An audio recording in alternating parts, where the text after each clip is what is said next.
So this video is not going to get a lot of views because left-wingers aren't going to like me calling out their propaganda, and right-wingers won't like me calling out their propaganda. But right now we're talking about the left-wing propagandist known as Pondering Politics, who did a video mocking Donald Trump, who was called out by Laura Ingraham, or questioned by Laura Ingraham more accurately, about his statements about not having to vote again.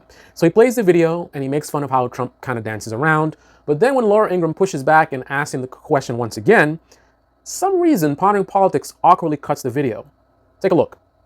Interpreted, as you are not surprised to hear, no, by the left as, well, they're never going to have another election. He's Love it. Again, Laura Ingraham, devout Trump ally. So that was the end of his coverage of the interview. She pushes back and tries to get Donald Trump to actually answer the question after 2.5 minutes. And then he decides, oh, let's just cut it right there. And then he ends his video. So Pondering Politics does not show you Trump at any time answering the question. Now, it is Trump's fault for not answering the question, but Pondering Politics is the one who made a decision not to show Donald Trump's actual eventual answer. You got to ask yourself why that is. He loves to call accurately Fox propaganda network. That's accurate.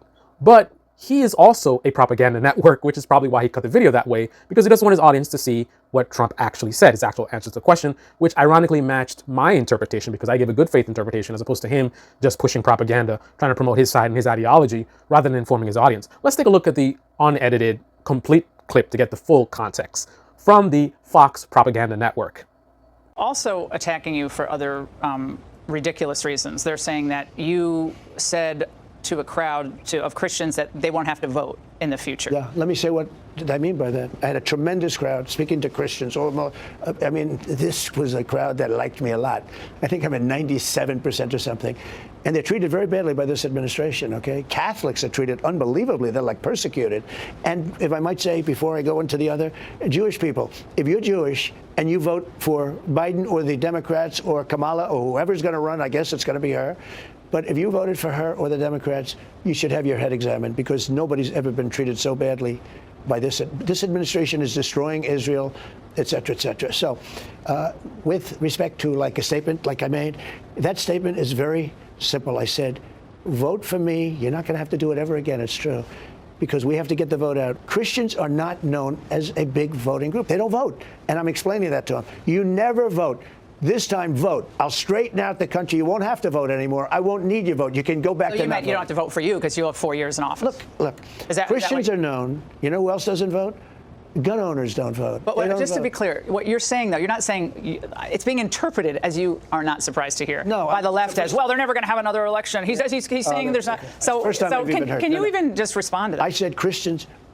I started off by saying, just so you understand, you never vote. Christians do not vote well. They vote in very small percentages. Why? I don't know. Maybe they're disappointed in things that are happening. But for a long time, I say, you don't vote. I'm saying, go out. You must vote. November 5th is going to be the most important election in the history of our country. Whether you vote early or not, we should have, by the way, one-day voting. We should have voter ID. We should have proof of citizenship. And we should have paper ballots, OK? That's what we should have. But we don't have that. But I said to the Christians in the room, thousands of them, I said, typically, Christians do not vote. Why it is, I don't know. You're rebellious. Something's going on. Don't worry about the future. You have to vote on November 5th. After that, you don't have to worry about voting anymore. I don't care, because we're going to fix it. The country will be fixed, and we won't even need your vote anymore, because, frankly, we will have such love. If you don't want to vote anymore, that's okay. And I think everybody understood it. I didn't know there was any. Yeah, well, I mean, because it's the constant refrain. I mean, after they have done all the things that we've talked about, horrible, all of it, Russia. All right, so we've addressed the left-wing propaganda in conveniently editing this video so the audience doesn't get the full context. Now let's address the right-wing propaganda. This is to the conservatives listening. Let's address this from the perspective of, this is the guy who has overwhelming support from the right, from conservatives in this country. The belief is that he's a great president, he's a great leader, he's a strong leader, and he's going to be able to lead the country forward in a positive direction.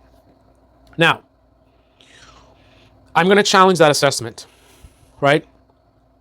This is not on Trump hate and I'm some left-wing propagandist like this guy Pondering Politics trying to promote an ideology. I'm just trying to get to the truth. I'm examining the statements that have been made positive about Donald Trump, and I'm trying to challenge that based on reality. So people are making claims about Donald Trump and his capabilities.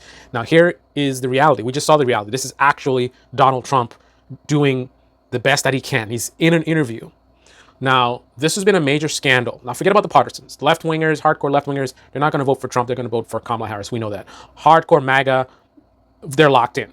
So the audience that Donald Trump needs to talk to are people in the middle, the centrists, the center-right people, the moderate conservatives, right?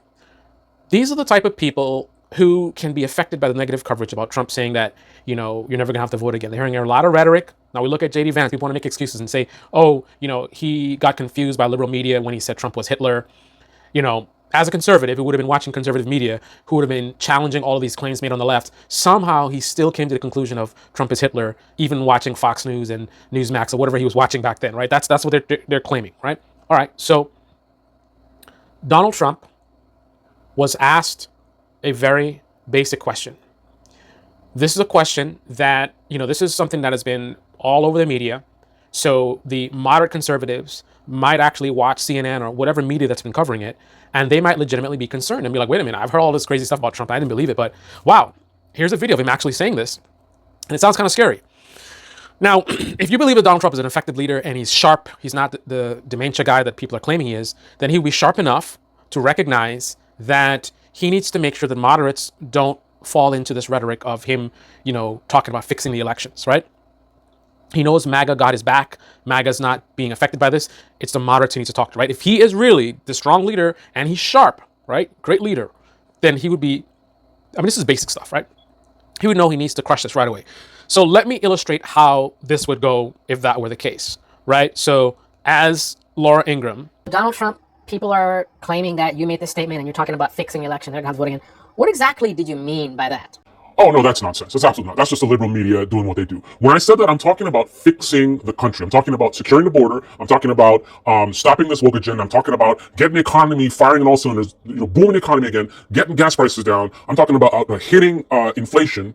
I'm talking about making America great again. That's what my movement, MAGA, is all about, making this country great again. When I succeed at making America great again, I'm saying that I'm going to have to vote because everything's going to be great. And also, there's going to be so much positive, you know, people are going to recognize the great work that we've done, and we won't even have to do any advertisements. It's going to be a landslide election from then on, because Americans are going to see that we are making America great, and they're going to want more of it. So I'm not going to have to come out here and try to get them to vote, because the proof's going to be in the pudding, right? After 4 years of America first, America is going to be booming like nobody's ever seen before. So the votes are going to come. That's what I meant by that. Boom, done, right? That's how a response would be if Donald Trump was the guy that you guys have in your mind, like he's going to be able to negotiate with Putin and he's going to be able to negotiate with different leaders and whatever. And they're going to, you know, all these, you know, tough people like Putin who, you know, meek little Joe Biden can't handle. Trump's going to be in there. What? Really? This is a layup question. It's a layup question. And it's something that he needs to address. And somebody who's strategic and knows the art of the deal would know that he needs to crush it right away. But because he's meandering all over the place, oh, this and that, and then he's talking about, oh, the Christians don't vote. That's the second largest voting bloc for Republicans. What is he talking about? So he's faking being a Christian and upside down Bible and 2 Corinthians. He's going through all of that theatrics to pander to a voting base that doesn't even vote? No. This is one of the largest voting blocs. So not only is he not answering the question, but he starts off with a bunch of lies. And why would he lie? What would he gain? Like, if this guy is a strong leader and he's so sharp, he's not demented, right? Then what would be the logic that would make him go and suggest that his second largest voting bloc doesn't actually vote? Instead of answering the question and crushing the rumors and not allowing Pondering Politics to play him meandering all over the place and mock him and then cut it off before he actually answers the question. And then even when he answers the question, his answer wasn't clear and concise the way I did it. Notice the way I did it. I did it the way that people envision Donald Trump, the character he plays on TV, what they believe in. That's how that person would act, right? That person would have all of their strong bullet points, policy bullet points in terms of deliverables, right? And if you're saying you're not gonna have to vote again because you're gonna fix everything, then you would not just say you're gonna fix everything in your explanation. You would say what those things are. Secure the border, fix GDP, whatever it is, boom, boom, boom, boom. You would take this opportunity to hit them and let them know. So you have this moderate that's listening, that's concerned, and then you reassure them right away, immediately, and then you also shower them with like what you're going to actually deliver. It is an absolute buffoon type response of a guy who's well past retirement to miss on this layup. And then even after 2.5 minutes when he finally answers, the answer is very like weak. It's kind of like, oh, I'm going to fix it. What does fix mean? Right? You're a grown ass man. right? Supposedly the greatest president and this and that, and you're going to negotiate with Putin, and that's how you're going to speak to Putin. You're going to say we're going to fix it. You're going to make a statement to Putin without clarifying what you actually mean, so that you can actually have the maximum impact. Imagine trying to negotiate with leaders and then you're being vague and wishy-washy. No, man, hit them with your points and right away. There's no reason to be back and forth and then lying about, oh, Christians don't vote and this and that, and they really love me. And this is the kind of what you would expect from a guy who was a buffoon. Exactly the way he's described by liberal media. A weirdo. He's a weirdo. He's a weirdo that's well past retirement. And of course, I can't neglect to mention, if Donald Trump was not a buffoon that is well past retirement and suffering from cognitive issues, he wouldn't have to explain this in the first place. This would not be a question in an interview in the first place, because he would have never made such a wishy-washy, meandering comment in the first place. If he was a real leader, a person who has the capability to lead this country, who has the capability to negotiate with world leaders, he would have not made that kind of a statement. The same kind of lack of intelligence and ability and tactic to speak clearly, right? What's going to happen when he does that during a negotiation with another country? Improper use of words leading to confusion, leading to a breakdown of negotiations. Why on earth would he ever say, everything's going to be fixed, you're never going to have to vote again? As a person who has been so many times accused of he's never going to leave office, he's going to try to be a fascist, he's going to try to be a dictator, this is a major talking point. So it's absolute amateur hour for him to make such a vague, meandering statement in the first place. There's no explanation for it otherwise. And as a conservative, if I was a conservative, I'll be so disappointed with my fellow conservatives that put this guy to be, this is our guy.